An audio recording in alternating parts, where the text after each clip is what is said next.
এটা হচ্ছে কি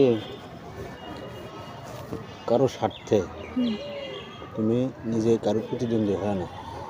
আর যে চাকরির বিষয়টা বলতেছো সেটা আমাকে না আমি তো স্যার চাকরির বিষয়ে বলিনি, কারণ এই জিনিসটা কি হয়েছে একটা জাস্ট এর কি ফাজলাম বলে এইরকম একটা সিচুয়েশন থেকে এরকম হচ্ছে। আর আমরা এখানে আন্দোলনে আসছি স্যার, আমি তো ওই সময় আমি চাকরির জন্য আসিনি অথবা আপনার কোনো বেনিফিটের জন্য তো আমরা এখানে আন্দোলন করতে আসিনি।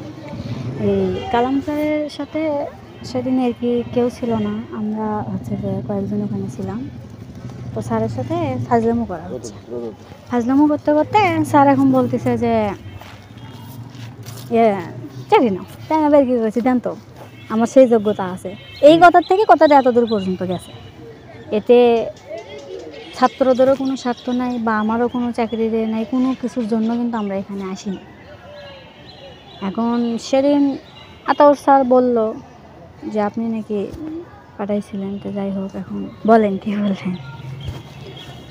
এটাই তো বললাম কারো প্রতিদ্বন্দ্বী হয় না, সেই শত্রুতা যায় না তোমার। আমি চাকরির বিষয়টা আমাদের আমার অন্তত, আর তুমি প্রিন্সিপাল স্যারকে চাকরি দিতে পারবে বুঝলাম। এখানে দেখলেই তো তোমরা আন্দোলন করলে না, কি হলো নিজেকে তুমি তো ছোটো না, বিয়ে হচ্ছে, বাচ্চা হচ্ছে, জিনিসটা বোঝো, নামদের পরিবেশ পরিস্থিতি বোঝো। আমরা না দূরে থাকি, নামজনী হলেও আমরা কিছুটা বুঝি, কারণ আমরা 2বার নির্বাচন করছি, কথা বুঝছো? এখনও দেখতেছো না, এখনও বুঝতেছো না? বুঝতেছি তো সবাই এক সবাই। তোমাকে দ্বারা তোমাকে শিক্ষার মধ্যেও কিন্তু তোমাকে উপর দিকে বেঁধে দিবি, বোঝো না? তুমি যদি বিপদে করো তোমার পিছনে কোনো শিক্ষকই থাকবে না, বুঝছো? খালি লাগে দে তার স্বার্থ হাসিল হলে তোমাকে ফেলে দিবি।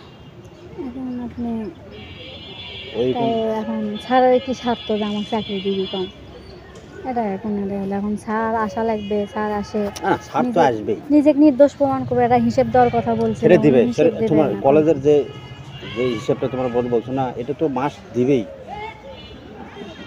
আমাকে বুঝছো, এটা দিবেই। কিন্তু ওই যে একটা মামলার কারণে এই এখন হিসাব দিবে, ওটা কোনো সমস্যা নেই। কিন্তু এই যে চাকরির কথা বলছেন এটার নিশ্চয়তা কি, বাইরে আপনারা কেমনি কি করবেন?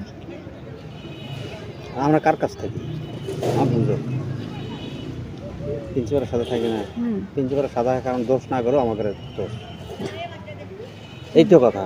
দোষ না করো দোষ কখনোই, আমি বলি আমি এই কলেজ থেকে আমি পাবো, আমি পিএস অনেক টাকা পাবো, বুঝছো কথা? কিন্তু কলেজ আমার থেকে পাবি না। কলেজে তোমরা হয়তো দেখছো আমি অনেক সময় দিছি, ব্যক্তি স্বার্থে না, আমি এলাকার ছেলের কারণেই আমাকে সব কাজে ইনভলভ করতেছে, এইটুকুই।